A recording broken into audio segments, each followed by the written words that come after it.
علم کے مثل نہیں ہے جو کہ پھیلایا جائے. یعنی علم سب سے بڑا صدقہ ہے جو اللہ تبارک و تعالیٰ کا بندہ کسی کو علم سکھا دے اور وہ اس علم پر عمل کر لے تو یہ سکھانے والا اس کے ساتھ اس کے عمل میں برابر پہ شریک ہو جاتا. جس طرح اس کو عمل کرنے کا ثواب ملے گا اسی طرح اس سکھانے والے کو بھی ثواب ملے گا. یہ سب سے بڑا صدقہ ہے.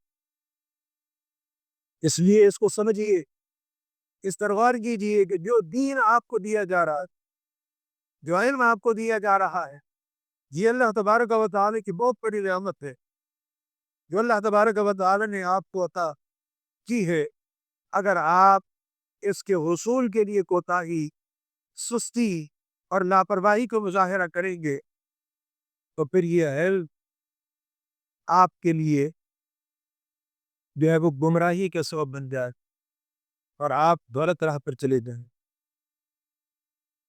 لوگ کہتے ہیں کہ بدلتا ہے زمانہ سب کو. ایک لوگوں میں یہ کہا جاتا ہے کہ زمانہ سب کو بدل دیتا ہے. مرد وہ ہیں کہ زمانے کو بدل دیتے ہیں. یعنی اللہ والے اس زمانہ انہیں نہیں بدلتا بلکہ وہ زمانے کو بدلتے ہیں. تو اس لیے اپنے آپ کو بدلیں اور اپنے آپ کو وہ مرد مومن بنائیں, وہ اللہ کا بندہ بنائیں جو زمانے کو بدل دیتا ہے. بڑے بڑے علماء اور بڑے بڑے اولیاء اللہ, انہوں نے اپنی فکر کے ذریعے سے, اپنے عمل اور کردار کے ذریعے سے زمانے کو بدلا ہے. ہم تاریخ میں ایسے واقعات پڑھتے ہیں اور سنتے ہیں اپنے بزرگوں کے. خواجہ قادقان معین الدین چشتی اجمیری رحمۃ اللہ تعالیٰ نے ہندوستان کی زمین پر تنے تنہا اسلام کا پیغام پہنچاتے ہیں.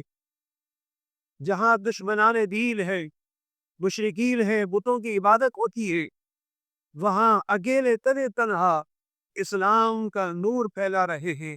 اور اس نور کو آپ نے کس طرح پھیلایا کہ 1 لاکھ سے زائد کفار اور مشرکین آپ کی اس تبلیغ و اشاعت سے مسلمان ہوئے. ایسی بے شمار مثالیں. وہ مرد وہ ہے جو زمانے کو بدلتا ہے. زمانہ انسان کو نہیں بدلتا بلکہ انسان اپنے عمل اور کردار کے ذریعے سے زمانے کو بدل دیتا.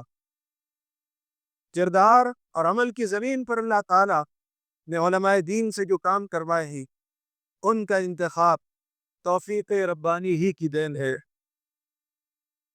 کسی بھی علم کے شروع کرنے سے پہلے چند باتوں کا جاننا ضروری ہوتا ہے. جب آپ علم دین حاصل کر رہے تو ان باتوں کو اپنے دماغ اور ذہن میں بٹھا لیں, اس لیے کہ یہ دین کی سمجھ کے لیے ضروری ہے. نمبر 1, جو بھی علم آپ کو پڑھایا جاتا ہے اس علم کی حد یا تعریف کا جاننا.